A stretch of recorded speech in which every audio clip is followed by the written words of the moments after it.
ਵਾਹਿਗੁਰੂ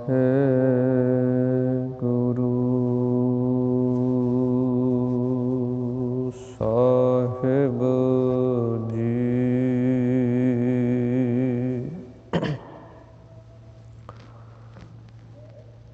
ਇੱਕ ਓੰਕਾਰ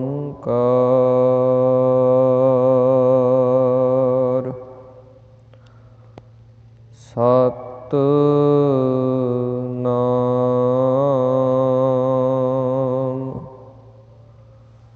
ਕਰਤਾ ਪੁਰਖ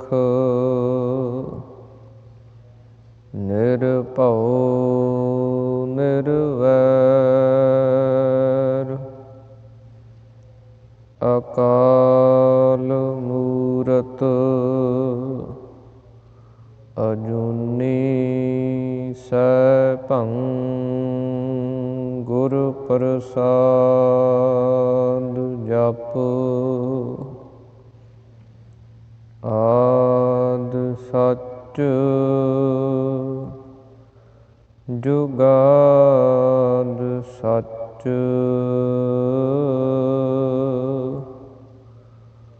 ਹੈ ਭੀ ਸੱਚ।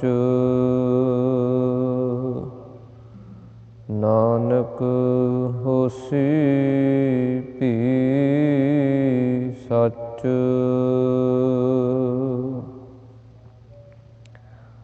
ਪ੍ਰਭ ਦਾਤੋ ਦਾਤਾਰ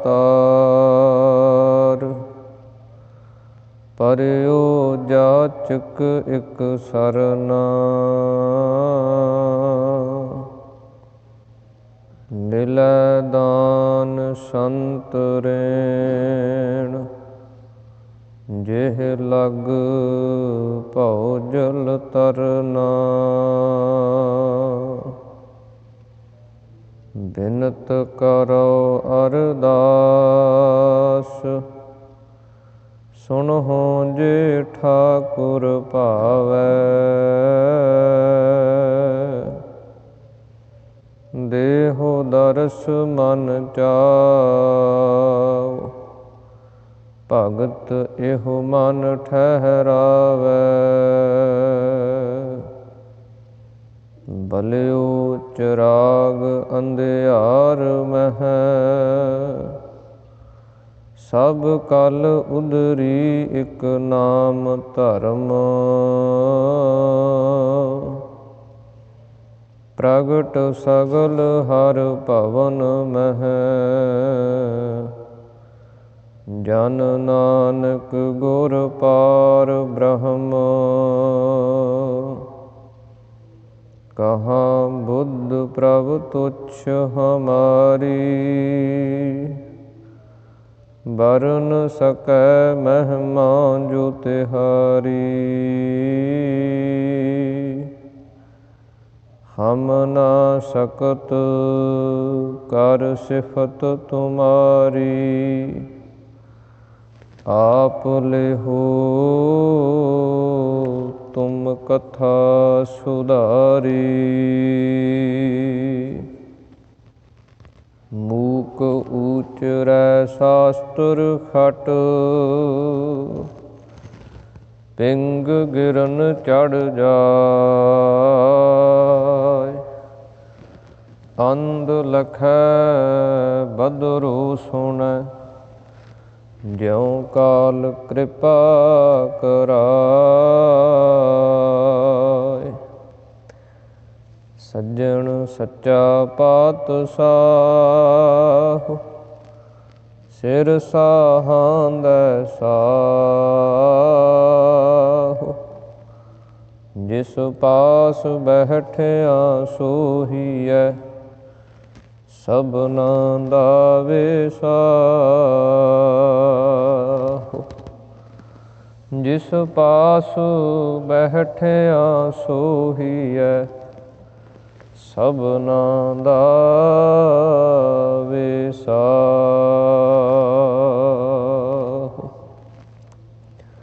ਵਾਹਿਗੁਰੂ ਸਾਹਿਬ ਜੀ। ਸੋਰਠ ਮਹੱਲਾ ਨਾਵਾ। ਪ੍ਰਾਨੀ ਕੌਣ ਉਪਾਉ ਕਰੈ, ਜਾ ਤੇ ਭਗਤ ਰਾਮ ਕੀ ਪਾਵੈ, ਜਮ ਕੋ ਤਰਾਸ ਹਰੈ। ਪ੍ਰਾਨੀ ਕੌਣ ਉਪਾਉ ਕਰੈ, ਜਾ ਤੇ ਭਗਤ ਰਾਮ ਕੀ ਪਾਵੈ, ਜਮ ਕੋ ਤਰਾਸ ਹਰੈ। ਰਹਾਉ ਕੌਣ ਕਰਮ ਵਿਦਿਆ ਕਹੋ ਕੈਸੀ, ਧਰਮ ਕੌਣ ਫੁਨ ਕਰਈ। ਕੌਣ ਨਾਮ ਗੁਰ ਜਾ ਕੈ ਸਿਮਰੈ, ਭਵ ਸਾਗਰ ਕਉ ਤਰਈ। ਕਲ ਮੈਂ ਏਕ ਨਾਮ ਕਿਰਪਾ ਨਿਧ, ਜਾਹਿ ਜਪੈ ਗਤ ਪਾਵੈ। ਔਰ ਧਰਮ ਤਾ ਕੈ ਸਮ ਨਾਹਨ, ਇਹ ਬਿਦ ਬੇਦ ਬਤਾਵੈ। ਸੁਖ ਦੁਖ ਰਹਿਤ ਸਦਾ ਨਿਰਲੇਪੀ, ਜਾ ਕਉ ਕਹਿਤ ਗੁਸਾਈ। ਸੋ ਤੁਮ ਹੀ ਮਹਿ ਬਸੈ ਨਿਰੰਤਰ, ਨਾਨਕ ਦਰਪਣ ਨਿਆਈ। ਸੁਖ ਦੁਖ ਰਹਿਤ ਸਦਾ ਨਿਰਲੇਪੀ, ਜਾ ਕਉ ਕਹਿਤ ਗੁਸਾਈ। ਸੋ ਤੁਮ ਹੀ ਮਹਿ ਬਸੈ ਨਿਰੰਤਰ, ਨਾਨਕ ਦਰਪਣ ਨਿਆਈ। ਸੋਰਠ ਮਹੱਲਾ ਨਾਵਾ। ਪ੍ਰਾਨੀ ਕੌਣ ਉਪਾਉ ਕਰੈ,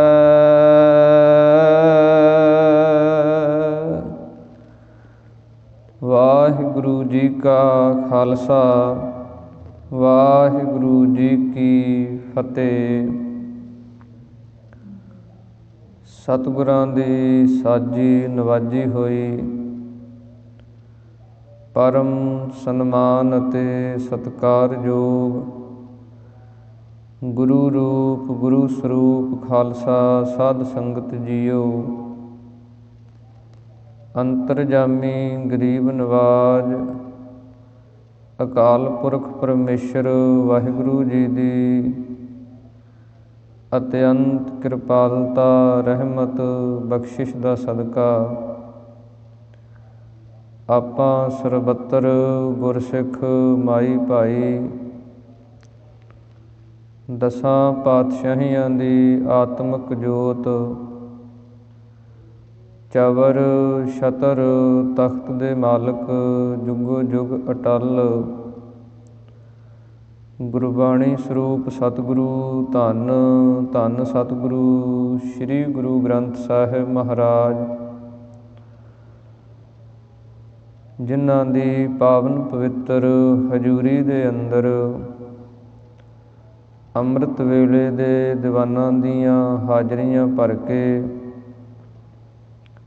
ਸਤਿਗੁਰਾਂ ਦੇ ਨਤਮਸਤਕ ਹੋ ਕੇ ਦਰਸ਼ਨ ਦਿਦਾਰੇ ਕਰਕੇ ਗੁਰਬਾਣੀ ਸਰਵਣ ਕਰਕੇ ਲਾਹੇ ਪ੍ਰਾਪਤ ਕਰ ਰਹੇ ਹਾਂ। ਜਿਸ ਪ੍ਰਕਾਰ ਸਤਿਗੁਰਾਂ ਦੀ ਮਹਾਨ ਕਿਰਪਾ ਹੋਈ ਹੈ, ਅੰਮ੍ਰਿਤ ਵੇਲੇ ਸਤਿਗੁਰਾਂ ਦੇ ਪ੍ਰਕਾਸ਼ ਦੀ ਸੇਵਾ, ਉਸ ਤੋਂ ਉਪਰੰਤ ਨਿਤਨੇਮ ਦੀਆਂ ਬਾਣੀਆਂ ਦੇ ਜਾਪ ਗ੍ਰੰਥੀ ਸਿੰਘ ਸਾਹਿਬਾਨ ਜੀ ਵੱਲੋਂ ਪੜ੍ਹੇ ਸੁਣੇ ਗਏ ਹਨ। ਸੋ ਉਸ ਤੋਂ ਉਪਰੰਤ ਸਤਿਗੁਰਾਂ ਦੀ ਪਾਵਨ ਗੁਰਬਾਣੀ ਦੀ ਚੱਲ ਰਹੀ ਲੜੀਵਾਰ ਕਥਾ, ਉਸ ਦੇ ਵਿੱਚੋਂ ਆਪਾਂ ਸ਼ਬਦ ਨੂੰ ਸਰਵਣ ਕੀਤਾ ਹੈ। ਸੋਰਠ ਰਾਗ ਦੇ ਅੰਦਰ 9ਵੇਂ ਪਾਤਸ਼ਾਹ ਧੰਨ ਧੰਨ ਸਤਿਗੁਰੂ ਸ੍ਰੀ ਗੁਰੂ ਤੇਗ ਬਹਾਦਰ ਮਹਾਰਾਜ ਤਿਆਗ ਵਿਰਾਗ ਦੀ ਮੂਰਤ ਸਤਿਗੁਰੂ, ਜਿਨ੍ਹਾਂ ਦੇ ਉਚਾਰਨ ਕੀਤੇ ਹੋਏ ਸ਼ਬਦਾਂ ਦੇ ਅੰਦਰ ਕਥਾ ਚੱਲ ਰਹੀ ਹੈ। ਸਤਿਗੁਰੂ ਸ੍ਰੀ ਗੁਰੂ ਤੇਗ ਬਹਾਦਰ ਮਹਾਰਾਜ ਸੱਚੇ ਪਾਤਸ਼ਾਹ ਜੀ ਦੀ ਜਿਤਨੀ ਵੀ ਬਾਣੀ ਹੈ, ਸਾਰੀ ਹੀ ਗੁਰਬਾਣੀ ਦੇ ਅੰਦਰ ਸਤਿਗੁਰਾਂ ਨੇ ਦੋ ਚੀਜ਼ਾਂ ਦਾ ਬੜਾ ਜ਼ੋਰ ਦਿੱਤਾ ਹੈ। ਜਦੋਂ ਵੀ ਆਪਾਂ ਸ੍ਰੀ ਗੁਰੂ ਤੇਗ ਬਹਾਦਰ ਮਹਾਰਾਜ ਜੀ ਦੀ ਬਾਣੀ ਪੜ੍ਹਦੇ ਹਾਂ, ਉਸ ਦੇ ਅੰਦਰ ਦੋ ਚੀਜ਼ਾਂ ਬੜੀਆਂ ਪ੍ਰਮੁੱਖ ਹਨ। ਇੱਕ ਤੇ ਹੈ ਵੈਰਾਗ ਤੇ ਦੂਸਰਾ ਹੈ ਭਗਤੀ ਦਾ ਉਪਦੇਸ਼। ਇਹ ਦੋ ਚੀਜ਼ਾਂ ਦੇ ਉੱਤੇ ਸਤਿਗੁਰਾਂ ਨੇ ਬੜੀ ਡੂੰਘਾਈ ਦੇ ਅੰਦਰ ਜਾ ਕੇ ਉਪਦੇਸ਼ ਬਖਸ਼ਿਸ਼ ਕੀਤੇ ਹੈ। ਜਿਵੇਂ ਆਪਾਂ ਭੋਗ ਦੇ ਸ਼ਲੋਕ ਸਰਵਣ ਕਰਦੇ ਹਾਂ 9ਵੇਂ ਪਾਤਸ਼ਾਹ ਮਹਾਰਾਜ ਜੀ ਦੇ, ਉਹ ਸਾਰੇ ਸ਼ਲੋਕ ਹੀ ਵੈਰਾਗਮਈ ਹਨ ਕਿ ਜਦੋਂ ਵੈਰਾਗ ਦੀ ਸਿਖਰ 'ਤੇ ਜਾ ਕੇ ਜਗਿਆਸੂ ਪਹੁੰਚਦਾ ਹੈ ਕਿ ਇਤਨਾ ਵੈਰਾਗ ਉਹਦੇ ਅੰਦਰ ਆ ਜਾਂਦਾ ਹੈ। ਜਿਵੇਂ ਸਤਿਗੁਰਾਂ ਨੇ ਬਚਨ ਉਚਾਰਨ ਕੀਤੇ ਹਨ, ਜਿਹੇ ਵਿਖਿਆ ਸਗਲੀ ਤਜੀ ਲਿਓ ਭੇਖ ਬੈਰਾਗ, ਕਿ ਜਿਸ ਨੇ ਜਿਤਨੀ ਵੀ ਇਹ ਵਿਖਿਆ ਨਾਮ ਹੈ ਮਾਇਆ ਦਾ, ਪ੍ਰਪੰਚ ਦਾ, ਇਸ ਮਾਤ ਲੋਕ ਤੋਂ ਲੈ ਕੇ ਸਵਰਗ ਲੋਕ ਤੱਕ ਦੇ ਜਿੰਨੇ ਵੀ ਸੁੱਖ ਆਰਾਮ ਆਨੰਦ ਹਨ, ਇਹ ਮਾਇਕੀ ਸੁੱਖ ਜਿਤਨੇ ਹਨ, ਉਹਨਾਂ ਸਾਰਿਆਂ ਦੇ ਵੱਲੋਂ ਹੀ ਜਿਸ ਨੇ ਤਿਆਗ ਕਰ ਦਿੱਤਾ ਹੈ ਅਤੇ ਵੈਰਾਗ ਜਿਹੜਾ ਉਸ ਨੂੰ ਧਾਰਨ ਕੀਤਾ ਹੋਇਆ। ਵੈਰਾਗ ਸਤਿਗੁਰੂ ਸ੍ਰੀ ਗੁਰੂ ਤੇਗ ਬਹਾਦਰ ਮਹਾਰਾਜ ਜੀ ਨੇ ਆਪਣੀ ਪਾਵਨ ਬਾਣੀ ਦੇ ਅੰਦਰ ਵਰਣਨ ਕੀਤਾ ਹੈ। ਇੱਕ ਤੇ ਉਹ ਵੀ ਵੈਰਾਗ ਮੰਨਿਆ ਜਾਂਦਾ ਕਿ ਘਰ-ਬਾਰ ਤਿਆਗ ਦੇਣਾ, ਜੰਗਲਾਂ ਦੇ ਵਿੱਚ ਚਲੇ ਜਾਣਾ, ਇਸੇ ਪ੍ਰਕਾਰ ਦਰਖਤਾਂ ਦੇ ਪੱਤਰੇ ਫਲ ਖਾਣੇ, ਸਰੀਰ 'ਤੇ ਕੱਪੜਾ ਕੋਈ ਨਾ ਪਹਿਨਣਾ, ਕਿ ਅਸੀਂ ਵੈਰਾਗ ਧਾਰਨ ਕੀਤਾ ਹੈ। ਪਰ ਉਹ ਵੈਰਾਗ ਜਿਹੜਾ ਉਹ ਸਰੀਰਕ ਹੋ ਜਾਂਦਾ ਹੈ, ਮਾਨਸਿਕ ਤਲ 'ਤੇ ਜਾ ਕੇ ਜਿਹੜੀ ਵਾਸ਼ਨਾ ਹੈ ਉਹ ਮਰਦੀ ਨਹੀਂ।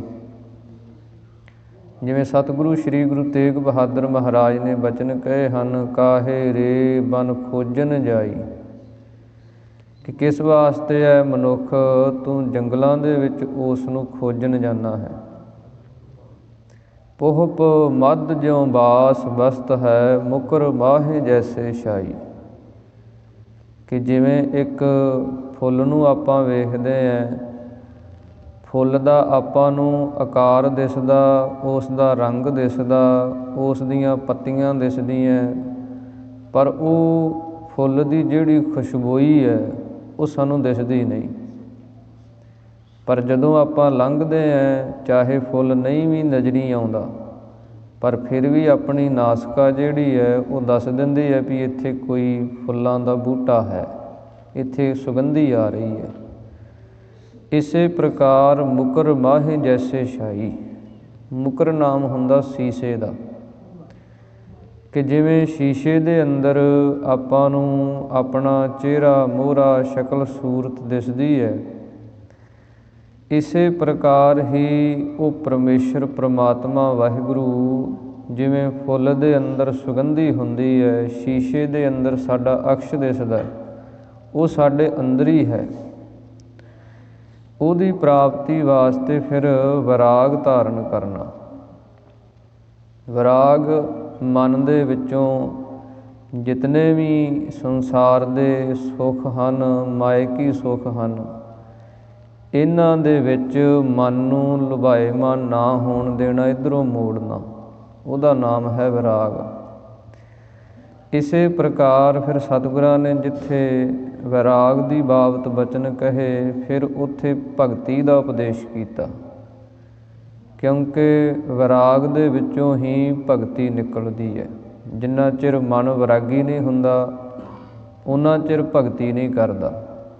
ਵੈਰਾਗੀ ਮਨ ਜਿਹੜਾ ਇਹ ਸੰਸਾਰ ਦੀ ਮਾਇਆ ਵੱਲੋਂ ਮੁੜਿਆ ਹੋਇਆ ਮਨ, ਇੱਧਰੋਂ ਉਪਰਾਮ ਹੋਇਆ ਮਨ, ਕਿਉਂਕਿ ਇਸ ਮਨ ਨੂੰ ਫਿਰ ਇਹ ਸੰਸਾਰ ਦੇ ਸੁੱਖ ਛੋਟੇ ਲੱਗਣ ਲੱਗ ਜਾਂਦੇ ਆ। ਫਿਰ ਇਹ ਕਿਸੇ ਵੱਡੇ ਸੁੱਖ ਵਾਸਤੇ ਇੱਛਾ ਰੱਖਦਾ ਕਿ ਉਹ ਸੁੱਖ ਮਿਲੇ ਜਿਸ ਸੁੱਖ ਦੇ ਵਿੱਚ ਫਿਰ ਆਨੰਦ ਹੀ ਆਨੰਦ ਹੋਵੇ, ਜਿਹੜਾ ਟੁੱਟੇ ਨਾ ਕਦੇ।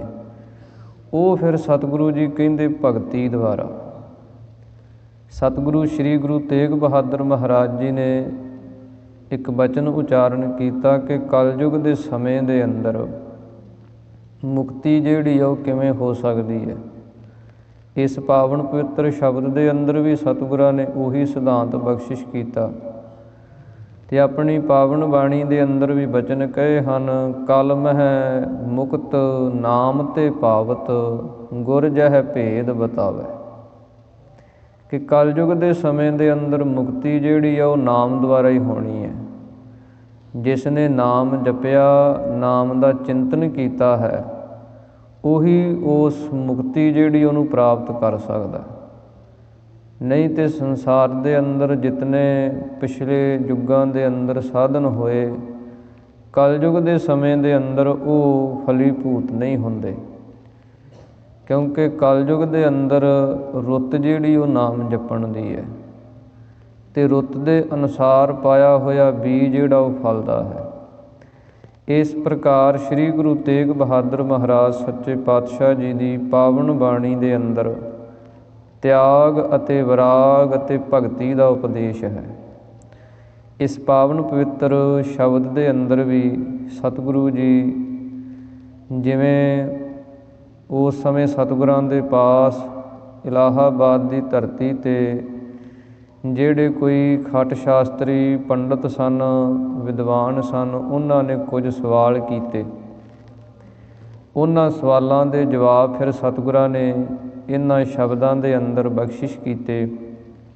ਸੋ ਸਤਿਗੁਰੂ ਜੀ ਜਿਵੇਂ ਆਪਣੇ ਪਾਵਨ ਪਵਿੱਤਰ ਸ਼ਬਦਾਂ ਰਾਹੀਂ ਸਾਨੂੰ ਸਿੱਖਿਆ ਬਖਸ਼ਿਸ਼ ਕਰ ਰਹੇ ਹਨ, ਮਨ ਬਿਰਤੀਆਂ ਨੂੰ ਇਕਾਗਰ ਕਰਕੇ ਸਰਵਣ ਕਰੀਏ। ਸਾਰੀ ਸੰਗਤ ਇੱਕ ਵਾਰੀ ਉਚਾਰਨ ਕਰੋ ਜੀ। ਸਤਿਨਾਮ ਸ੍ਰੀ ਵਾਹਿਗੁਰੂ ਸਾਹਿਬ ਜੀ। ਵਾਹਿਗੁਰੂ ਸਾਹਿਬ ਜੀ। ਸੋਰਠ ਮਹੱਲਾ ਨਾਵਾ। ਪ੍ਰਾਨੀ ਕੌਣ ਉਪਾਉ ਕਰੈ। ਸਤਿਗੁਰੂ ਸ੍ਰੀ ਗੁਰੂ ਤੇਗ ਬਹਾਦਰ ਮਹਾਰਾਜ ਬਚਨ ਕਰਦੇ ਹਨ। ਜਿਵੇਂ ਦੋ ਸਖੀਆਂ ਗੱਲਾਂ ਕਰਦੀਆਂ ਹਨ, ਇੱਕ ਉੱਤਮ ਸਖੀ ਇੱਕ ਮੱਧਮ ਸਖੀ ਦਾ ਸੰਵਾਦ ਹੁੰਦਾ, ਅਤੇ ਸੰਵਾਦ ਦੇ ਵਿੱਚ ਉਹ ਬੇਨਤੀ ਕਰਕੇ ਪ੍ਰਸ਼ਨ ਕਰਦੀ ਹੈ ਅਤੇ ਉਹ ਉੱਤਮ ਸਖੀ ਜਿਹੜੀ ਉਸ ਨੂੰ ਜਵਾਬ ਦਿੰਦੀ ਹੈ। ਉਸੇ ਪ੍ਰਕਾਰ ਹੀ ਜਗਿਆਸੂ ਮੁਖ ਦੁਆਰਾ ਸਤਿਗੁਰੂ ਜੀ ਸਵਾਲ ਕਰਦੇ ਹਨ, ਗੁਰੂ ਮੁਖ ਰਾਹੀਂ ਫਿਰ ਉੱਤਰ ਬਖਸ਼ਿਸ਼ ਕਰਦੇ ਹਨ। ਤਾਂ ਸਤਿਗੁਰੂ ਜੀ ਬਚਨ ਕਰਦੇ ਹਨ, ਪ੍ਰਾਨੀ ਕੌਣ ਉਪਾਉ ਕਰੈ।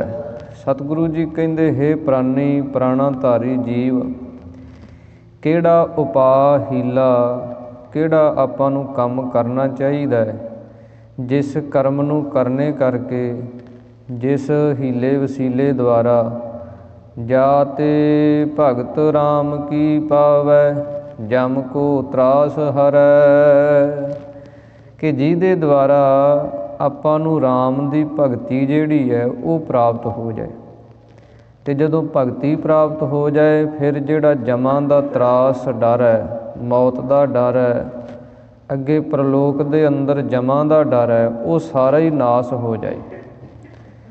ਇਹ ਸਾਰੀ ਡਰ ਜਿਹੜਾ ਉਹ ਖਤਮ ਹੋ ਜਾਏ, ਭਗਤੀ ਆਪਾਂ ਨੂੰ ਪ੍ਰਾਪਤ ਹੋ ਜਾਏ। ਇਸ ਵਾਸਤੇ ਆਪਾਂ ਨੂੰ ਕਿਹੜਾ ਯਤਨ, ਕਿਹੜਾ ਹੀਲਾ, ਕਿਹੜਾ ਕੋਈ ਤਰੀਕੇ ਦੇ ਨਾਲ ਕੰਮ ਕਰਨਾ ਚਾਹੀਦਾ ਹੈ। ਰਹਾਉ ਕੌਣ ਕਰਮ ਵਿਦਿਆ ਕਹੋ ਕੈਸੀ, ਧਰਮ ਕੌਣ ਫੁਨ ਕਰਈ।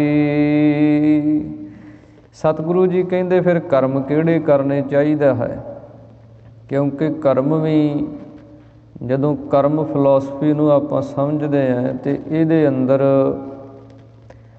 ਜਦੋਂ ਵੇਦਾਂ ਨੂੰ ਆਪਾਂ ਵੇਖਦੇ ਹਾਂ ਤੇ ਵੇਦਾਂ ਦੇ ਅੰਦਰ ਕਰਮ ਕਾਂਡ ਤੇ ਉਪਾਸ਼ਨਾ ਕਾਂਡ ਤੇ ਗਿਆਨ ਕਾਂਡ, ਇਹ ਤਿੰਨ ਚੀਜ਼ਾਂ ਦਾ ਜ਼ਿਕਰ ਹੈ, ਜਿਨ੍ਹਾਂ ਦੇ ਅੰਦਰ ਬਹੁਤਾਤ ਜ਼ਿਆਦਾਤਰ ਕਰਮ ਕਾਂਡ ਦਾ ਵਰਣਨ ਹੈ। ਫਿਰ ਉਸ ਤੋਂ ਬਾਅਦ ਉਪਾਸ਼ਨਾ ਦਾ ਜ਼ਿਕਰ ਹੈ, ਫਿਰ ਥੋੜ੍ਹੇ ਮਾਤਰ ਗਿਆਨ ਦਾ ਜ਼ਿਕਰ ਹੈ। ਤੇ ਕਰਮਾਂ ਦੀ ਬਾਬਤ ਧਾਰਮਿਕ ਵਿਦਵਾਨਾਂ ਨੇ, ਸ਼ਾਸਤਰਾਂ ਨੇ ਕਿਹਾ ਹੈ ਕਿ ਕਰਮ ਜਿਹੜੇ ਉਹ 5 ਪ੍ਰਕਾਰ ਦੇ ਦੱਸੇ ਹੈ, ਜਿਨ੍ਹਾਂ ਦੇ ਵਿੱਚੋਂ ਉਹਨਾਂ ਦੇ ਨਾਮ ਹਨ ਵਿਦ, ਨਖੇਦ, ਨਿਤ, ਪ੍ਰਾਸ਼ਤ ਤੇ ਕਾਮਕ। ਇਹ 5 ਪ੍ਰਕਾਰ ਦੇ ਕਰਮ ਹਨ। ਇੱਕ ਤੇ ਉਹ ਕਰਮ ਹਨ ਜੋ ਵਿਧੀ ਪੂਰਵਕ ਕੀਤੇ ਜਾਂਦੇ ਹੈ, ਜਿਨ੍ਹਾਂ ਨੂੰ ਕਰਨ ਵਾਸਤੇ ਵੇਦ ਸ਼ਾਸਤਰ ਆਗਿਆ ਕਰਦੇ ਹੈ, ਧਾਰਮਿਕ ਗ੍ਰੰਥ ਆਗਿਆ ਦਿੰਦੇ ਆ, ਉਹ ਕਰਮ ਹੁੰਦੇ ਵਿਧੀ ਪੂਰਵਕ। ਇੱਕ ਨਖੇਦ ਕਰਮ ਜਿਹੜੇ ਨਹੀਂ ਕਰਨੇ ਰੋਕਿਆ ਜਾਂਦਾ। ਇਸੇ ਪ੍ਰਕਾਰ ਫਿਰ ਨਿਤ ਕਰਮ ਹੁੰਦੇ ਆ, ਜਿਵੇਂ ਆਪਾਂ ਸਤ ਸੰਗਤ ਕਰਨੀ, ਨਿਤਨੇਮ ਕਰਨਾ, ਬਾਣੀ ਪੜ੍ਹਨੀ, ਇਸ਼ਨਾਨ ਕਰਨਾ, ਇਹ ਨਿਤ ਦਾ ਕਰਮ ਹੈ ਸਿੱਖ ਦਾ। ਇਹ ਸਿੱਖ ਨੇ ਹਰ ਰੋਜ਼ ਗੁਰਦੁਆਰੇ ਆਉਣਾ, ਸ਼ਾਮ ਸਵੇਰੇ ਮੱਥਾ ਟੇਕਣਾ, ਬਾਣੀ ਪੜ੍ਹਨੀ, ਇਹ ਨਿਤ ਕਰਮ ਹੈ। ਇਸੇ ਪ੍ਰਕਾਰ ਫਿਰ ਨਿਮਿਤ ਕਰਮ ਮੰਨੇ ਹਨ ਕਿ ਕਿਸੇ ਖਾਸ ਦਿਨ 'ਤੇ ਜਾ ਕੇ ਕੋਈ ਕਾਰਜ ਕਰਨਾ, ਉਸ ਦਿਨ ਦੇ ਉੱਤੇ ਕੋਈ ਵਿਸ਼ੇਸ਼ ਦਾਨ ਪੁੰਨ ਭਜਨ ਪਾਠ ਕਰਨਾ, ਉਸ ਨੂੰ ਨਿਮਿਤ ਕਰਮ ਕਿਹਾ ਜਾਂਦਾ। ਇਸੇ ਪ੍ਰਕਾਰ ਫਿਰ ਪ੍ਰਾਸ਼ਚਿਤ ਕਰਮ ਹੁੰਦੇ ਹੈ ਕਿ ਜੋ ਕਰਮ ਕੀਤੇ ਹੈ ਉਹਨਾਂ ਦਾ ਪਛਚਾਤਾਪ ਕਰਨ ਵਾਸਤੇ ਕੋਈ ਕਾਰਜ ਕਰਨਾ। ਜੋ ਗੁਨਾਹ ਕੀਤੇ ਹੈ, ਪਾਪ ਕੀਤੇ ਹੈ, ਫਿਰ ਉਹਨਾਂ ਦੇ ਪਛਚਾਤਾਪ 'ਚ ਉਹਨਾਂ ਨੂੰ ਬਖਸ਼ਾਉਣ ਵਾਸਤੇ ਕੁਝ ਕਰਨਾ। ਇਸ ਪ੍ਰਕਾਰ ਇਹ ਕਰਮਾਂ ਦਾ ਜ਼ਿਕਰ ਆਉਂਦਾ ਹੈ। ਅਤੇ ਸਤਿਗੁਰੂ ਜੀ ਕਹਿੰਦੇ ਕੌਣ ਕਰਮ, ਕਿਹੜੇ ਕਰਮ ਕਰਨੇ ਚਾਹੀਦੇ ਹਨ। ਵਿਦਿਆ ਕਹੋ ਕੈਸੀ, ਫਿਰ ਵਿਦਿਆ ਜਿਹੜੀ ਹੈ ਉਹ ਕੈਸੀ ਪੜ੍ਹਨੀ ਚਾਹੀਦੀ ਹੈ, ਕਿਉਂਕਿ ਵਿਦਿਆ ਜਿਹੜੀ ਹੈ ਇਹ ਵੀ ਬਹੁਤ ਪ੍ਰਕਾਰ ਦੀ ਹੈ। ਧਾਰਮਿਕ ਗ੍ਰੰਥਾਂ ਦੇ ਅੰਦਰ 64 ਪ੍ਰਕਾਰ ਦੀ ਵਿਦਿਆ ਦਾ ਜ਼ਿਕਰ ਆਉਂਦਾ, ਜਿਸ ਦੇ ਵਿੱਚੋਂ 14 ਤਰ੍ਹਾਂ ਦੀ ਪ੍ਰਮੁੱਖ ਮੰਨੀ ਹੈ। ਉਸ ਦੇ ਵਿੱਚੋਂ ਜਿਵੇਂ ਵੈਦਿਕ ਵਿਦਿਆ ਹੈ, ਉਹ ਵੀ ਇੱਕ ਗਿਆਨ ਹੈ, ਉਹ ਵੀ ਇੱਕ ਵਿਦਿਆ ਹੈ। ਇਸੇ ਪ੍ਰਕਾਰ ਸੰਗੀਤ ਵਿਦਿਆ ਹੈ, ਨ੍ਰਿਤਕਾਰੀ ਵਿਦਿਆ ਹੈ, ਚਿੱਤਰਕਾਰੀ ਵਿਦਿਆ ਹੈ। ਇਸ ਪ੍ਰਕਾਰ ਇਹ ਵੱਖੋ ਵੱਖਰਾ ਤਰ੍ਹਾਂ ਦੀ ਵਿਦਿਆ ਹੈ, ਗਿਆਨ ਹੈ, ਸਮਝ ਹੈ। ਤਾਂ ਸਤਿਗੁਰੂ ਜੀ ਕਹਿੰਦੇ ਵਿਦਿਆ ਕਹੋ ਕੈਸੀ, ਕੈਸੀ ਵਿਦਿਆ ਪੜ੍ਹਨੀ ਚਾਹੀਦੀ ਹੈ। ਧਰਮ ਕੌਣ ਫੁਨ ਕਰਈ, ਫਿਰ ਜਿਹੜਾ ਕੋਈ ਧਰਮ ਹੈ ਉਹ ਕੀ ਕਰਨਾ ਚਾਹੀਦਾ ਹੈ। ਧਰਮ ਦਾ ਅਰਥ ਹੁੰਦਾ ਧਾਰਨ ਕਰਨਾ। ਧਾਰਨ ਕੀ ਕਰਨਾ? ਗੁਣਾਂ ਨੂੰ। ਕਿਹੜੇ ਜਿਹੜੇ ਗੁਣ ਹਨ ਜਿਨ੍ਹਾਂ ਨੂੰ ਧਾਰਨ ਕਰਨਾ ਚਾਹੀਦਾ ਹੈ, ਜਿਨ੍ਹਾਂ ਦੇ ਧਾਰਨ ਕਰਨੇ ਕਰਕੇ ਫਿਰ ਆਪਾਂ ਨੂੰ ਭਗਤੀ ਦੀ ਪ੍ਰਾਪਤੀ ਹੋਵੇ, ਜਮਾਂ ਦਾ ਡਰ ਖਤਮ ਹੋ ਜਾਏ, ਉਹ ਕੈਸਾ ਧਰਮ ਹੈ, ਕੈਸਾ ਗੁਣ ਹੈ। ਤਾਂ ਸਤਿਗੁਰੂ ਜੀ ਅੱਗੇ ਉਚਾਰਨ ਕਰਦੇ ਹਨ, ਕੌਣ ਨਾਮ ਗੁਰ ਜਾ ਕੈ ਸਿਮਰੈ, ਭਵ ਸਾਗਰ ਕਉ ਤਰਈ। ਫਿਰ ਸਤਿਗੁਰੂ ਜੀ ਕਹਿੰਦੇ ਜਗਿਆਸੂ ਮੁਖ ਦੁਆਰਾ ਕਿ ਨਾਮ ਕਿਹੜਾ ਜਿਹੜਾ ਹੈ ਉਹ ਗੁਰ ਦਾ ਅਰਥ ਹੈ ਵੱਡਾ। ਵੱਡਾ ਨਾਮ ਕਿਹੜਾ ਹੈ? ਜਿਹੜਾ ਸਭ ਤੋਂ ਉੱਤਮ ਨਾਮ ਹੈ, ਜਿਸ ਦਾ ਸਿਮਰਨ ਕਰਨੇ ਕਰਕੇ ਇਹ ਸੰਸਾਰ ਸਮੁੰਦਰ ਤੋਂ ਤਰ ਜਾਈਦਾ। ਉਹ ਨਾਮ ਕੈਸਾ ਹੈ? ਉਹ ਕਿਤਨਾ ਕੁ ਵੱਡਾ ਨਾਮ ਹੈ, ਜਿਹਨੂੰ ਜਪਣੇ ਕਰਕੇ ਸੰਸਾਰ ਸਮੁੰਦਰ ਤੋਂ ਪਾਰ ਹੋ ਜਾਈਏ। ਇੱਥੋਂ ਤੱਕ ਸਤਿਗੁਰਾਂ ਨੇ ਇਹ ਜੋ ਉਸ ਸਮੇਂ ਪੰਡਤਾਂ ਨੇ, ਇਹਨਾਂ ਸ਼ਾਸਤਰਕਾਰਾਂ ਨੇ ਸਵਾਲ ਕੀਤੇ, ਉਹਨਾਂ ਦਾ ਜ਼ਿਕਰ ਕੀਤਾ। ਅੱਗੇ ਸਤਿਗੁਰੂ ਜੀ ਉੱਤਰ ਉਚਾਰਨ ਕਰਦੇ ਹਨ। ਕਲ ਮੈਂ ਏਕ ਨਾਮ ਕਿਰਪਾ ਨਿਧ, ਜਾਹਿ ਜਪੈ ਗਤ ਪਾਵੈ। ਸਤਿਗੁਰੂ ਜੀ ਕਹਿੰਦੇ ਹਨ, ਕਲਯੁਗ ਦੇ ਵਿੱਚ, ਕਲ ਮੈਂ, ਇਸ ਕਲਯੁਗ ਦੇ ਸਮੇਂ ਦੇ ਅੰਦਰ, ਏਕ ਨਾਮ ਕਿਰਪਾ ਨਿਧ, ਕਿਰਪਾ ਦੇ ਸਮੁੰਦਰ, ਕਿਰਪਾ ਦੇ ਖਜ਼ਾਨੇ ਪਰਮੇਸ਼ਰ ਵਾਹਿਗੁਰੂ ਦਾ ਇੱਕੋ ਇੱਕ ਨਾਮ ਹੀ ਹੈ। ਜਾਹੇ ਜਪੈ ਗਤ ਪਾਵੈ, ਜਿਸ ਨੂੰ ਜਪਣੇ ਕਰਕੇ ਗਤ ਕਹੀਏ ਮੁਕਤੀ ਜਿਹੜੀ ਹੈ, ਕਲਿਆਣ ਜਿਹੜੀ ਹੈ, ਉਹ ਪ੍ਰਾਪਤ ਹੁੰਦੀ ਹੈ। ਨਾਮ ਤੋਂ ਬਿਨਾਂ ਚਾਹੇ ਆਪਾਂ ਜਿਤਨੇ ਵੀ ਕਰਮ ਕਰ ਲਈਏ, ਜੈਸੀ ਵੀ ਵਿੱਦਿਆ ਪੜ੍ਹ ਲਈਏ, ਜੈਸੇ ਵੀ ਗੁਣ ਧਾਰਨ ਕਰ ਲਈਏ, ਨਾਮ ਤੋਂ ਬਿਨਾਂ ਸਤਿਗੁਰੂ ਜੀ ਕਹਿੰਦੇ ਕਲਿਆਣ ਮੁਕਤੀ ਜਿਹੜੀ ਹੈ, ਇਹਦੀ ਪ੍ਰਾਪਤੀ ਨਹੀਂ ਹੁੰਦੀ। ਕਿਉਂਕਿ ਨਾਮ ਹੀ ਸਭ ਤੋਂ ਸ਼੍ਰੋਮਣੀ ਹੈ। ਜੇ ਸਾਡੇ ਵਿੱਦਿਆ ਅਸੀਂ ਪੜ੍ਹੀ ਹੈ, ਚੰਗੇ ਗੁਣ ਸਿੱਖੇ ਹੈ, ਸਭ ਕੁਝ ਹੀ ਕੀਤਾ ਹੈ, ਪਰ ਜੇ ਨਾਮ ਨਹੀਂ ਜਪਦੇ, ਨਾਮ ਵਾਸਤੇ ਅਸੀਂ ਮਨ ਜਿਹੜਾ ਨਾਮ ਵਾਲੇ ਪਾਸੇ ਨਹੀਂ ਜੋੜਿਆ, ਤੇ ਫਿਰ ਸਤਿਗੁਰੂ ਜੀ ਕਹਿੰਦੇ ਮੁਕਤੀ ਨਹੀਂ ਹੁੰਦੀ। ਧਾਰਮਿਕ ਵਿਦਵਾਨਾਂ ਨੇ ਬੜਾ ਸੌਖਾ ਵੀ ਸਮਝਾਇਆ ਕਿ ਜਿਵੇਂ ਆਪਾਂ ਗਿਣਤੀ ਦੇਖਦੇ ਹਾਂ, 10 ਦੀ ਗਿਣਤੀ ਹੈ, 100, ਫਿਰ 1000, ਫਿਰ 10,000, ਫਿਰ ਲੱਖ, ਫਿਰ ਕਰੋੜ, ਅਰਬ, ਖਰਬ। ਵੀ ਵੇਖੋ, ਜਿਵੇਂ 10 ਅੰਕ ਹੈ, ਉਹਦੇ ਅੱਗੇ ਏਕਾ ਹੈ ਤੇ ਪਿੱਛੇ 0 ਹੈ। 100 ਅੰਕ ਹੈ, ਪਿੱਛੇ 2 ਜ਼ੀਰੋਆਂ, ਅੱਗੇ 1 ਹੈ। 1000 ਅੰਕ ਹੈ, 3 ਜ਼ੀਰੋਆਂ, 1 ਏਕ ਹੈ। 10,000 ਹੈ, 4 ਜ਼ੀਰੋਆਂ ਹਨ। ਪਰ ਇਹ ਜਿੰਨੀਆਂ ਮਗਰ ਜ਼ੀਰੋਆਂ ਲੱਗ ਰਹੀਆਂ, ਉਹਨਾਂ ਦਾ ਮੁੱਲ ਫੇਰ ਹੀ ਪੈ ਰਿਹਾ ਜੇ ਅੱਗੇ 1 ਲੱਗਿਆ ਹੋਇਆ। ਜੇ ਅੱਗੋਂ ਏਕਾ ਆਪਾਂ ਹਟਾ ਦਈਏ ਤੇ ਇਕੱਲੀਆਂ ਜ਼ੀਰੋਆਂ ਦਾ ਕੀ ਮੁੱਲ ਹੈ? ਕੁਝ ਵੀ ਨਹੀਂ ਹੈ। ਉਹਨਾਂ ਦਾ ਕੋਈ ਵੀ ਰਕਮ ਉਹਨਾਂ ਦੀ ਗਿਣੀ ਨਹੀਂ ਜਾ ਸਕਦੀ। ਇਸੇ ਪ੍ਰਕਾਰ ਸਤਿਗੁਰੂ ਜੀ ਕਹਿੰਦੇ ਜਿਤਨੇ ਵੀ ਕਰਮ ਧਰਮ ਗੁਣ ਵਿੱਦਿਆ ਆਪਾਂ ਪੜ੍ਹਦੇ ਹਾਂ, ਸੰਸਾਰ ਦੇ ਅੰਦਰ ਸਿੱਖਦੇ ਹਾਂ, ਕਰਮ ਧਰਮ ਕਰਦੇ ਹਾਂ, ਉਹ ਸਾਰੇ ਹੀ ਸਾਡੇ ਸਫਲੇ ਹੋ ਜਾਂਦੇ ਆ ਜੇ ਨਾਮ ਜਪੀਏ।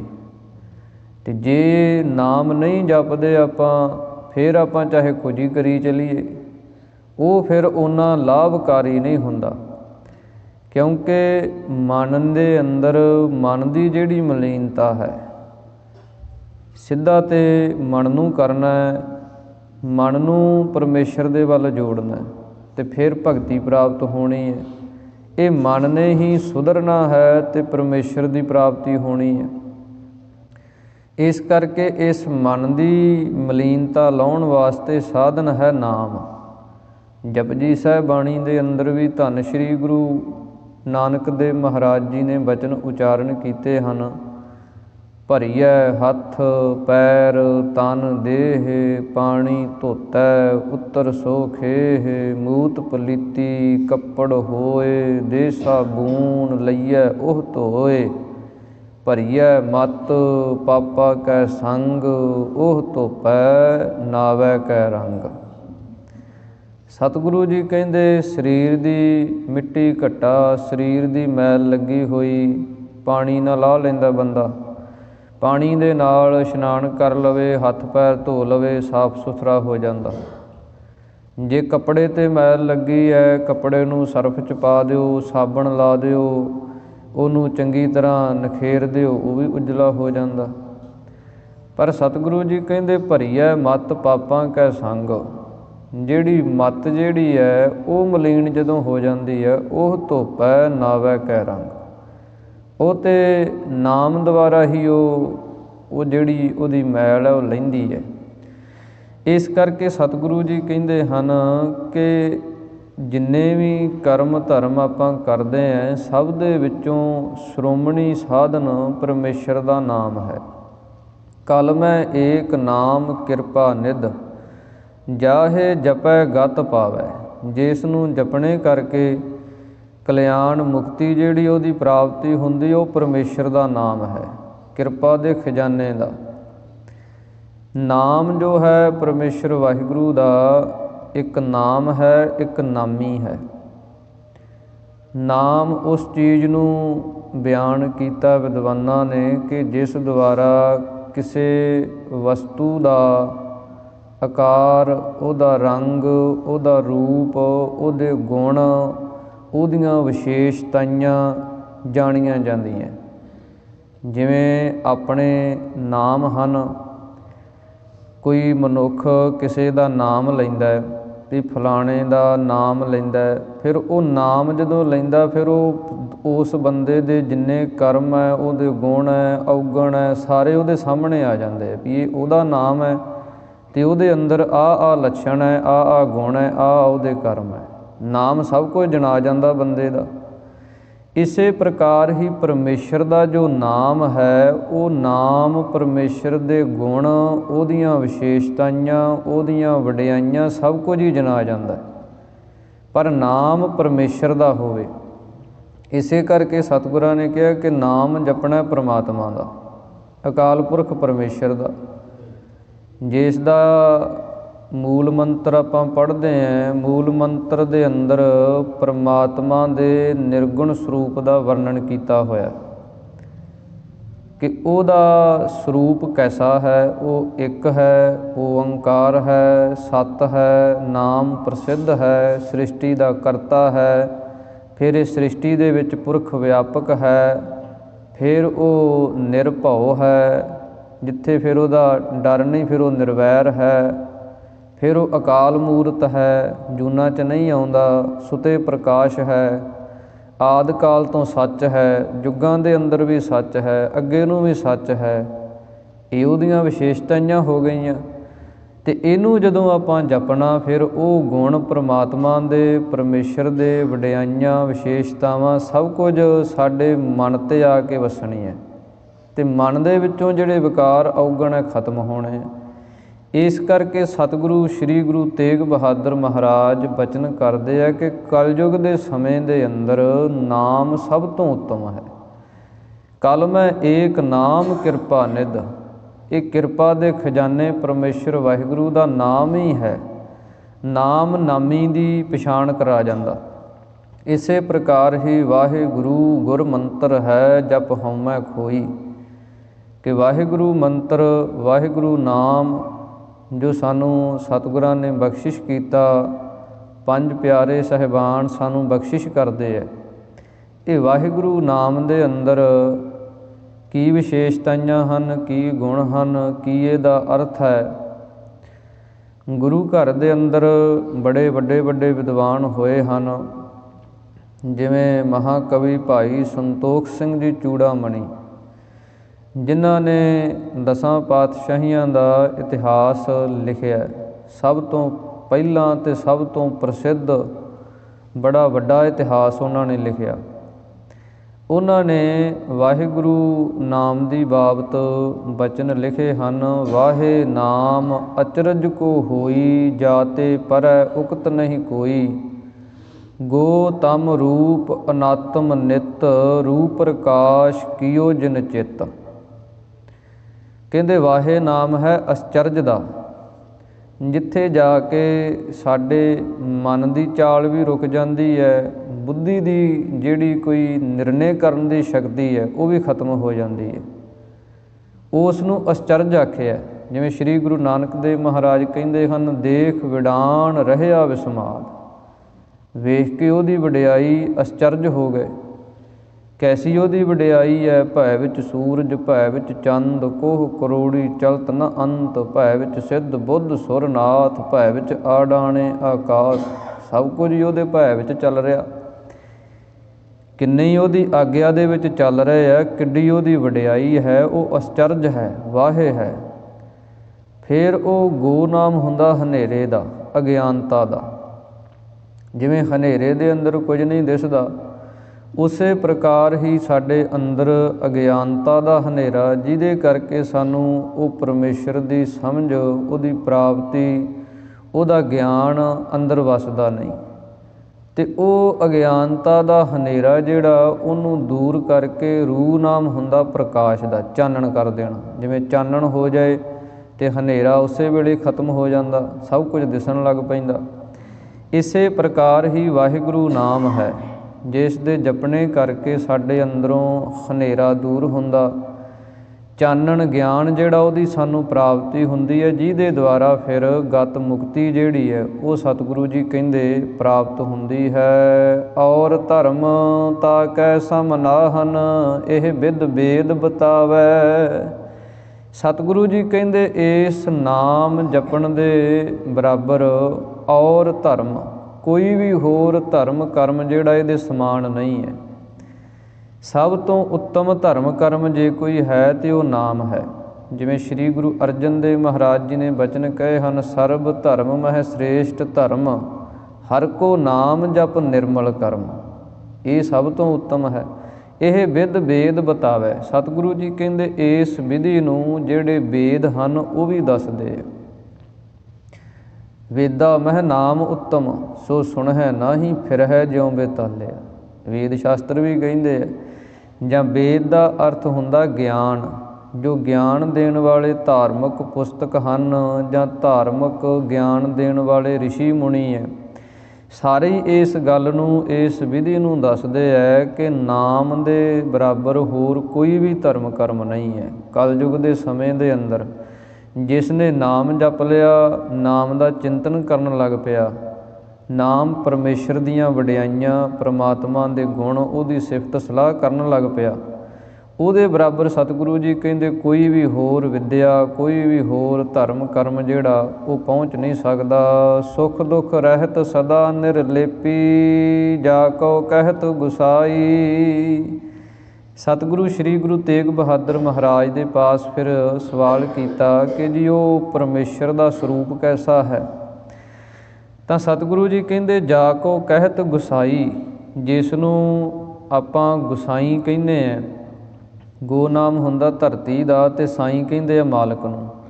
ਜਿਹੜਾ ਧਰਤੀ ਦਾ ਮਾਲਕ ਹੈ, ਜਿਸ ਨੂੰ ਆਪਾਂ ਗੁਸਾਈ ਕਹਿੰਦੇ ਆ, ਉਹਦੇ ਅੰਦਰ ਕੀ ਵਿਸ਼ੇਸ਼ਤਾ ਹੈ? ਸੁੱਖ ਦੁੱਖ ਰਹਿਤ ਸਦਾ ਨਿਰਲੇਪੀ, ਕਿ ਸੁੱਖ ਤੇ ਦੁੱਖ ਦੇ ਅੰਦਰ ਉਹ ਸਦਾ ਹੀ ਨਿਰਲੇਪ ਰਹਿੰਦਾ ਹੈ। ਪਰਮਾਤਮਾ ਨੂੰ ਨਾ ਸੁੱਖ ਦੇ ਅੰਦਰੋਂ ਕੋਈ ਉਹਨੂੰ ਪ੍ਰਾਪਤੀ ਹੈ, ਨਾ ਦੁੱਖ ਦੇ ਕਰਕੇ ਉਹ ਦੁਖੀ ਹੁੰਦਾ। ਉਹਦੀ ਨਿਰਲੇਪ ਅਵਸਥਾ ਹੈ। ਨਿਰਲੇਪ ਕੀ ਹੈ? ਕਿ ਜਿੱਥੇ ਸੁੱਖ ਤੇ ਦੁੱਖ ਦੇ ਵਿੱਚ ਇੱਕ ਸਮਾਨ ਬਿਰਤੀ ਹੋ ਜਾਂਦੀ ਹੈ।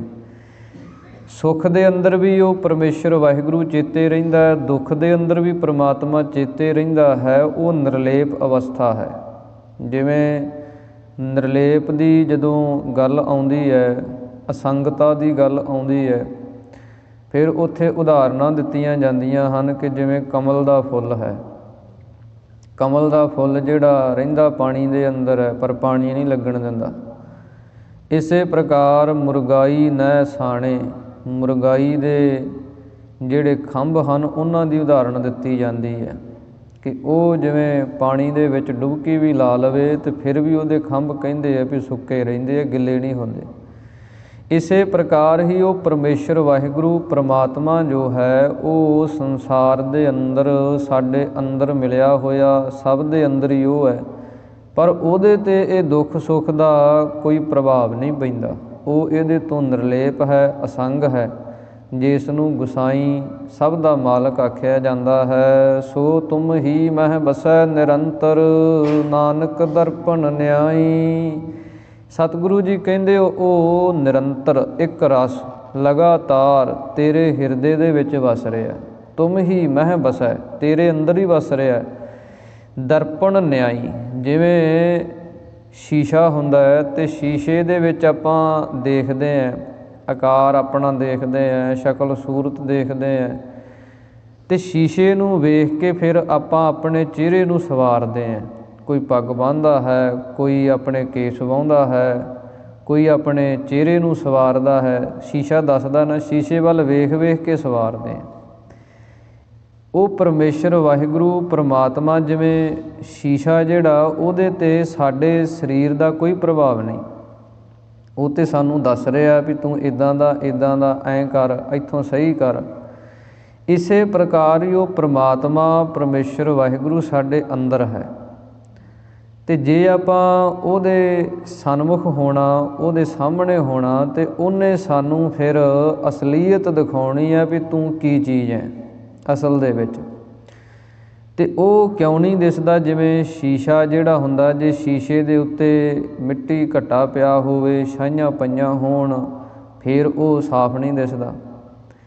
ਇਸੇ ਪ੍ਰਕਾਰ ਹੀ ਸਾਡਾ ਮਨ ਹੈ ਜਿਹੜਾ, ਇਹ ਮਨ ਦੇ ਵਿੱਚੋਂ ਜਦੋਂ ਇਹ ਔਗਣ ਨਿਕਲਣਗੇ, ਵਿਕਾਰ ਖਤਮ ਹੋਣਗੇ, ਇਹਦੀ ਮੈਲ ਦੂਰ ਹੋਏਗੀ, ਇਹ ਸਾਫ਼ ਨਿਰਮਲ ਅਤੇ ਉੱਜਲ ਹੋਏਗਾ। ਫਿਰ ਇਸੇ ਮਨ ਦੇ ਵਿੱਚੋਂ ਹੀ ਉਹ ਪਰਮੇਸ਼ਰ ਵਾਹਿਗੁਰੂ ਜਿਹੜਾ, ਉਹਦਾ ਅਕਸ ਇਸ ਨੂੰ ਦਿਸਣਾ। ਮਨ ਤੂੰ ਜੋਤ ਸਰੂਪ ਹੈ। ਆਪਣਾ ਮੂਲ ਪਛਾਣ, ਆਪਣੇ ਮੂਲ ਨੂੰ ਪਛਾਣਨਾ। ਇਸ ਕਰਕੇ ਸਤਿਗੁਰੂ ਜੀ ਕਹਿੰਦੇ ਉਹ ਪਰਮੇਸ਼ਰ ਵਾਹਿਗੁਰੂ ਨਿਰੰਤਰ ਇੱਕ ਰਸ ਤੇਰੇ ਅੰਦਰ ਵਸ ਰਿਹਾ, ਦਰਪਣ ਨਿਆਈ। ਜਿਵੇਂ ਸ਼ੀਸ਼ੇ ਦੇ ਅੰਦਰ ਸਾਡਾ ਪ੍ਰਤੀਬਿੰਬ ਦਿਸਦਾ, ਉਸੇ ਪ੍ਰਕਾਰ ਹੀ ਉਹ ਪਰਮੇਸ਼ਰ ਵਾਹਿਗੁਰੂ ਆਤਮਾ ਰੂਪ ਹੋ ਕੇ ਸਾਡੇ ਅੰਦਰ ਵਿਰਾਜ ਰਿਹਾ। ਅਤੇ ਉਹਦੇ ਵਾਸਤੇ ਪਰਮੇਸ਼ਰ ਦਾ ਨਾਮ ਜਪ ਕੇ ਉਹਦੀ ਲਖਤਾ, ਉਹਦੀ ਪ੍ਰਾਪਤੀ ਸਾਨੂੰ ਹੁੰਦੀ ਹੈ। ਸੋਰਠ ਮਹੱਲਾ ਨਾਵਾ।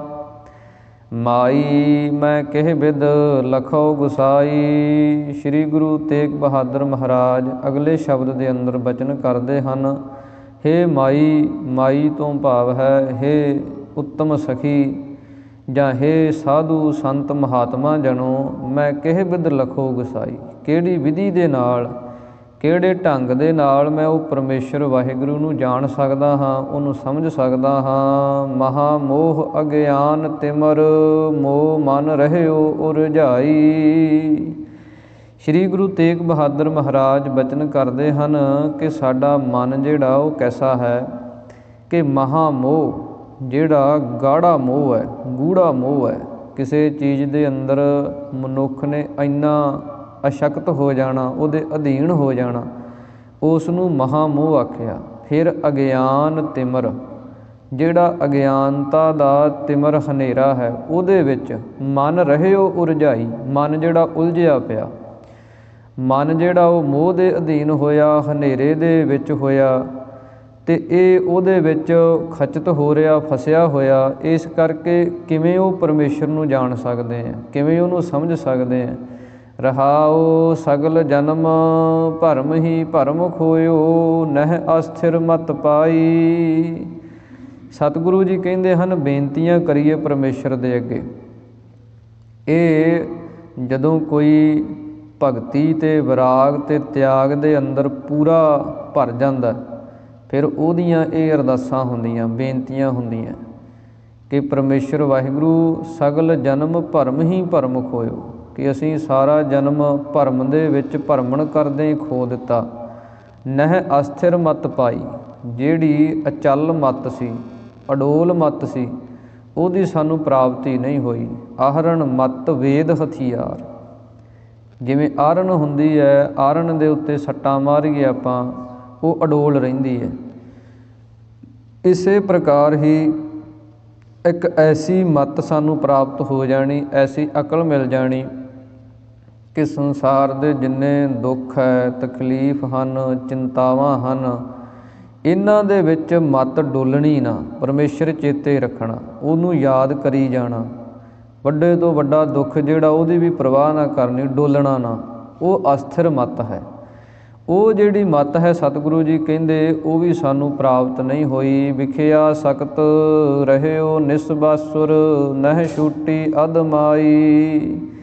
ਸਤਿਗੁਰੂ ਜੀ ਕਹਿੰਦੇ ਹਨ, ਇੱਦਾਂ ਬੇਨਤੀਆਂ ਕਰੀਏ ਪਰਮੇਸ਼ਰ ਦੇ ਅੱਗੇ, ਗੁਰੂ ਦੇ ਅੱਗੇ ਕਿ ਹੇ ਪ੍ਰਮਾਤਮਾ ਵਾਹਿਗੁਰੂ, ਵਿਖਿਆ ਸਖਤ, ਕਿ ਜਿਹੜੀ ਵਿਖਿਆ ਵਿਸ਼ੇ ਹਨ, ਇਹਨਾਂ ਦੀ ਸ਼ਕਤ ਹੋ ਕੇ, ਇਹਨਾਂ ਦੇ ਅਧੀਨ ਹੋ ਕੇ, ਨਿਸਬਾਸੁਰ ਦਿਨੇ ਰਾਤ ਹੀ, ਨਹਿ ਛੁੱਟੀ ਅਦਮਾਈ, ਸਾਡੇ ਮਨ ਦੇ ਵਿੱਚੋਂ ਜਿਹੜੀ ਅਦਮਤਾਈ ਹੈ, ਨੀਚਤਾਈ ਹੈ, ਉਹ ਛੁੱਟਦੀ ਨਹੀਂ। ਮਨ ਦੇ ਅੰਦਰੋਂ ਜਿਹੜੇ ਵਿਕਾਰ ਹਨ, ਉਹ ਖਤਮ ਹੁੰਦੇ ਹੀ ਨਹੀਂ। ਮਨ ਜਿਹੜਾ ਥੋੜ੍ਹੇ ਸਮੇਂ ਦੇ ਲਈ ਚੰਗਾ ਸੋਚਦਾ, ਇੱਕ ਛਿਣ ਦੇ ਵਿੱਚ ਹੀ ਫਿਰ ਐਸਾ ਮਾੜਾ ਸੋਚਦਾ, ਐਸਾ ਬੁਰਾ ਸੋਚਦਾ ਕਿ ਉਹ ਉੱਧਰ ਜੁੜ ਜਾਂਦਾ। ਕਿ ਮਨ ਦੇ ਅੰਦਰੋਂ ਜਿਹੜੀ ਉਹ ਵਿਕਾਰਾਂ ਦੀ ਪਕੜ ਹੈ ਨਾ, ਉਹ ਢਿੱਲੀ ਨਹੀਂ ਹੁੰਦੀ। ਮਨ ਦੇ ਅੰਦਰੋਂ ਔਗਣ ਜਿਹੜੇ ਉਹ ਰੁਕਦੇ ਨਹੀਂ। ਵਾਰ-ਵਾਰ ਉਹ ਫੁਰਨੇ, ਉਹ ਖਿਆਲ ਜਿਹੜੇ ਹੈ ਨੀਚਤਾਈ ਦੇ, ਖੋਟੇ ਕਰਮਾਂ ਦੇ ਮਨ ਦੇ ਵਿੱਚੋਂ ਜਾਂਦੇ ਨਹੀਂ ਹਨ। ਸਾਧ ਸੰਗ ਕਬਹੂ ਨਹੀਂ ਕੀਨਾ, ਨਹਿ ਕੀਰਤ ਪ੍ਰਭ ਗਾਈ।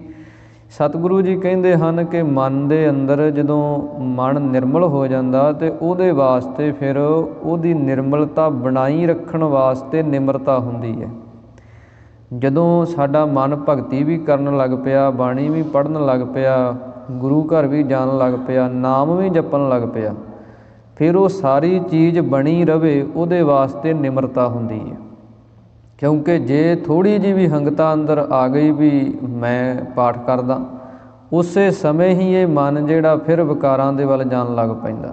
ਹੰਕਾਰ ਅਤੇ ਨਾਮ, ਜਿੱਥੇ ਨਾਮ ਅੰਦਰ ਵਸਿਆ ਅਤੇ ਨਾਲ ਨਿਮਰਤਾ ਗਰੀਬੀ ਹੈ, ਨੌ ਨਿਧ ਨਾਮ ਗਰੀਬੀ ਪਾਈ, ਉੱਥੇ ਫਿਰ ਸਤਿਗੁਰੂ ਜੀ ਕਹਿੰਦੇ ਇੱਦਾਂ ਬੇਨਤੀਆਂ ਹੁੰਦੀਆਂ, ਇੱਦਾਂ ਅਰਦਾਸਾਂ ਹੁੰਦੀਆਂ ਕਿ ਪਰਮੇਸ਼ਰ ਦੇ ਅੱਗੇ ਹੱਥ ਜੋੜੀ ਜਾਣੇ। ਸਾਧ ਸੰਗ ਕਬਹੂ ਨਹੀਂ ਕੀਨਾ, ਕਿ ਪਰਮੇਸ਼ਰ ਵਾਹਿਗੁਰੂ ਅਸੀਂ ਤੇ ਸਾਧ ਸੰਗਤ ਵੀ ਕਦੇ ਨਹੀਂ ਕੀਤੀ। ਨਹਿ ਕੀਰਤ ਪ੍ਰਭ ਗਾਈ, ਤੇ ਸਾਧ ਸੰਗਤ ਦੇ ਅੰਦਰ ਜਾ ਕੇ ਨਾ ਹੀ ਪਰਮੇਸ਼ਰ ਦੀ ਕੀਰਤੀ, ਨਾ ਹੀ ਤੇਰੀਆਂ ਵਡਿਆਈਆਂ ਨੂੰ ਅਸੀਂ ਗਾਇਆ ਹੈ। ਜਨ ਨਾਨਕ ਮੈਂ ਨਾਹਿ ਕੋਊ ਗੁਣ, ਰਾਖ ਲੇਹੁ ਸਰਨਾਈ। ਸਤਿਗੁਰੂ ਸ਼੍ਰੀ ਗੁਰੂ ਤੇਗ ਬਹਾਦਰ ਮਹਾਰਾਜ ਕਹਿੰਦੇ ਹਨ ਕਿ ਪਰਮੇਸ਼ਰ ਦੇ ਅੱਗੇ ਬੇਨਤੀਆਂ ਕਰੀਏ ਕਿ ਮੈਂ ਨਾਹਿ ਕੋਊ ਗੁਣ। ਸਾਡੇ ਅੰਦਰ ਪਰਮੇਸ਼ਰ ਕੋਈ ਗੁਣ ਨਹੀਂ ਹੈ।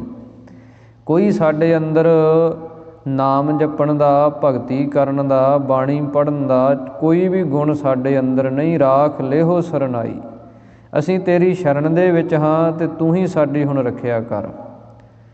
ਇਹ ਨਿਮਰਤਾ ਜਦੋਂ ਅੰਦਰ ਆਉਂਦੀ ਹੈ। ਨਹੀਂ ਤੇ ਵੱਡੇ ਵੱਡੇ ਰਿਸ਼ੀਆਂ ਮੁਨੀਆਂ ਦੇ ਇਤਿਹਾਸ ਪੜ੍ਹਦੇ ਆਪਾਂ, ਕਿਸੇ ਨੇ 10-10 ਵਰ੍ਹੇ 12-12 ਵਰ੍ਹੇ ਤਪ ਕੀਤਾ, ਪਰ ਅੰਦਰੋਂ ਉਹ ਜਿਹੜੀ ਬਿਰਤੀ ਸੀ ਉਹ ਖਤਮ ਨਹੀਂ ਹੋਈ। ਕਿਸੇ ਨੂੰ ਸ਼ਰਾਪ ਦੇ ਦਿੱਤਾ, ਕਿਸੇ ਨੂੰ ਵਰ ਦੇ ਦਿੱਤਾ, ਕਿਸੇ ਨੂੰ ਮਾਰਤਾ, ਕਿਸੇ ਨੂੰ ਜਿਉਂਦਾ ਕਰਤਾ, ਉਹ ਵਰ ਦੇ ਕੇ ਕ੍ਰੋਧ ਸ਼ਾਂਤ ਨਹੀਂ ਹੋਇਆ ਅੰਦਰੋਂ। ਇਸ ਕਰਕੇ ਸਤਿਗੁਰੂ ਜੀ ਕਹਿੰਦੇ ਭਜਨ ਪਾਠ ਕਰਕੇ, ਨਾਮ ਜਪ ਕੇ, ਸਭ ਕੁਝ ਕਰ ਕਰਾ ਕੇ ਤੇ ਇਹ ਅੰਦਰ ਨਿਮਰਤਾ ਰੱਖਣੀ। ਗਰੀਬੀ ਗਦਾ ਹਮਾਰੀ, ਖੰਨਾ ਸਗਲ ਰੇਣ ਸ਼ਾਰੀ, ਇਸ ਆਗੇ ਕੋ ਨਾ ਟਿਕੇ ਵਿਕਾਰੀ।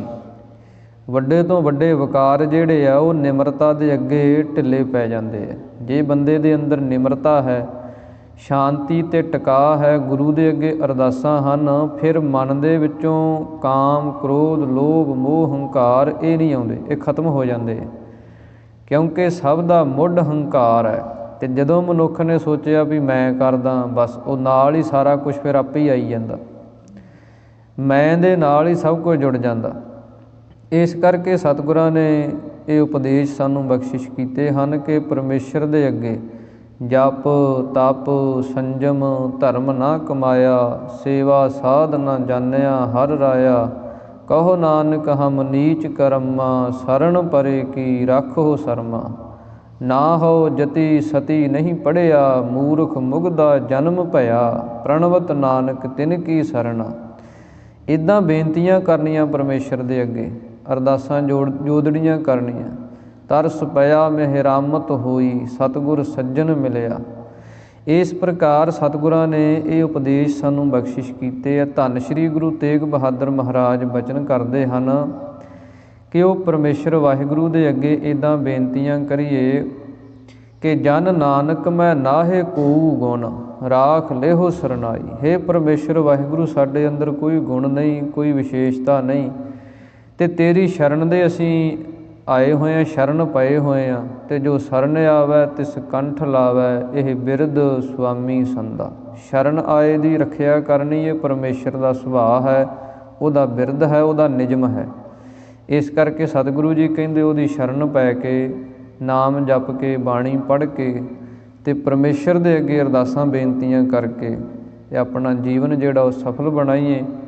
ਧੰਨ ਸ਼੍ਰੀ ਗੁਰੂ ਤੇਗ ਬਹਾਦਰ ਮਹਾਰਾਜ ਸੱਚੇ ਪਾਤਸ਼ਾਹ ਜੀ ਨੇ ਇਹ ਪਾਵਨ ਪਵਿੱਤਰ ਉਪਦੇਸ਼ ਆਪਾਂ ਨੂੰ ਬਖਸ਼ਿਸ਼ ਕੀਤੇ ਹਨ, ਜੋ ਆਪਣੇ ਸਾਰਿਆਂ ਦੇ ਪੜ੍ਹਨ ਸੁਣਨ ਵਾਲਿਆਂ ਦੇ ਹਿਰਦਿਆਂ 'ਚ ਵਸਣ ਜਿਸ ਕਰਕੇ ਆਪਾਂ ਲੋਕ ਸੁਖੀਏ ਪਰਲੋਕ ਸੁਹੇਲੇ ਹੋਈਏ। ਆਓ ਹੁਣ ਆਪਾਂ ਸਤਿਗੁਰਾਂ ਦੇ ਚਰਨਾਂ ਵਿੱਚ ਅਰਦਾਸ ਬੇਨਤੀ ਕਰੀਏ। ਅਰਦਾਸ ਬੇਨਤੀ ਦੇ ਅੰਦਰ ਵੀ ਆਪਾਂ ਨਾਮ ਦੀ ਜਾਚਨਾ ਕਰਦੇ ਹਾਂ ਕਿ ਜਹਾਂ ਜਹਾਂ ਗੁਰੂ ਖਾਲਸਾ ਜੀ ਸਾਹਿਬ ਤਹਾਂ ਤਹਾਂ ਰਛਿਆ ਰਿਆਇਤ, ਦੇਗ ਤੇਗ ਫਤਿਹ ਬਿਰਧ ਕੀ ਪੈਜ ਪੰਥ ਕੀ ਜੀਤ। ਇਸੇ ਪ੍ਰਕਾਰ ਸਿੱਖਾਂ ਨੂੰ ਸਿੱਖੀ ਦਾਨ, ਨਾਮ ਦਾਨ, ਇਸ਼ਨਾਨ ਦਾਨ, ਇਹ ਸਭ ਚੀਜ਼ਾਂ ਆਪਾਂ ਮੰਗਦੇ ਹਾਂ। ਅਤੇ ਜਦੋਂ ਅਰਦਾਸ ਕਰਨੀ ਹੈ ਅਤੇ ਅਰਦਾਸ ਦੇ ਵਿੱਚ ਸ਼ਾਮਲ ਹੋਣਾ ਹੈ, ਉਦੋਂ ਇਹ ਭਾਵਨਾ ਸਾਡੇ ਮਨ ਦੀ ਹੋਣੀ ਚਾਹੀਦੀ ਹੈ ਕਿ ਜੋ ਜੋ ਇਹ ਲਫ਼ਜ਼ ਬੋਲੇ ਜਾ ਰਹੇ ਹੈ ਉਹ ਚੀਜ਼ਾਂ ਅਸੀਂ ਮੰਗਣੀਆਂ ਗੁਰੂ ਪਾਸੋਂ। ਸਿੱਖੀ ਮੰਗਣੀ, ਨਾਮ ਮੰਗਣਾ, ਇਸ਼ਨਾਨ ਮੰਗਣੇ, ਅੰਮ੍ਰਿਤਸਰ ਸਾਹਿਬ ਦੇ ਦਰਸ਼ਨ ਦਿਦਾਰੇ ਮੰਗਣੇ, ਇਹ ਸਾਨੂੰ ਸਤਿਗੁਰਾਂ ਨੇ ਸਿਧਾਂਤ ਬਖਸ਼ਿਸ਼ ਕੀਤੇ। ਇਸ ਕਰਕੇ ਸਤਿਗੁਰੂ ਜੀ ਕਿਰਪਾ ਕਰਨ। ਆਓ ਅਰਦਾਸ ਦੇ ਅੰਦਰ ਸ਼ਾਮਲ ਹੋਈਏ। ਅਖੀਰਲੀਆਂ ਪੰਕਤੀਆਂ ਪੜ੍ਹ ਕੇ ਸਮਾਪਤੀ ਕਰੀਏ ਜੀ। ਸਾਧ ਸੰਗ ਕਬਹੂ ਨਹੀਂ ਕੀਨਾ, ਨਹਿ ਕੀਰਤ ਪ੍ਰਭ ਗਾਈ। ਜਨ ਨਾਨਕ ਮੈਂ ਨਾਹਿ ਕੋਊ ਗੁਣ, ਰਾਖ ਲੇਹੁ ਸਰਨਾਈ। ਵਾਹਿਗੁਰੂ ਜੀ ਕਾ ਖਾਲਸਾ, ਵਾਹਿਗੁਰੂ ਜੀ ਕੀ ਫਤਿਹ। ਹੇ ਗੋਬਿੰਦ, ਹੇ ਗੋਪਾਲ, ਹੇ ਦਇਆਲ ਲਾਲ, ਪ੍ਰਾਨਨਾਥ ਅਨਾਥ ਸਖੇ, ਦੀਨ ਦਰਦ ਨਿਵਾਰ। ਹੇ ਸਮਰੱਥ ਅਗਮ ਪੂਰਨ, ਮੋਹਿ ਮਇਆ ਧਾਰ। ਅੰਧਕੂਪ ਮਹਾ ਭਿਆਨ, ਨਾਨਕ ਪਾਰ ਉਤਾਰ। ਆਏ ਪ੍ਰਭ ਸਰਣਾਗਤੀ, ਕਿਰਪਾ ਨਿਧ ਦਇਆਲ। ਏਕ ਅੱਖਰ ਹਰ ਮਨ ਬਸਤ, ਨਾਨਕ ਹੋਤ ਨਿਹਾਲ। ਜਲ ਥਲ ਮਹੀਅਲ ਪੂਰਿਆ, ਸੁਆਮੀ ਸਿਰਜਣਹਾਰ। ਅਨਕ ਭਾਂਤ ਹੋਏ ਪਸਰਿਆ, ਨਾਨਕ ਏਕੰਕਾਰ। ਵਾਹਿਗੁਰੂ ਨਾਮ ਜਹਾਜ ਹੈ, ਚੜ੍ਹੇ ਸੋ ਉਤਰੇ ਪਾਰ। ਜੋ ਸ਼ਰਧਾ ਕਰ ਸੇਵੰਦੇ, ਗੁਰੂ ਪਾਰ ਉਤਾਰਨਹਾਰ। ਜੋ ਸ਼ਰਧਾ ਕਰ ਸੇਵੰਦੇ, ਗੁਰੂ ਪਾਰ ਉਤਾਰਨਹਾਰ। ਤੂੰ ਠਾਕੁਰ ਤੁਮ ਪਹਿ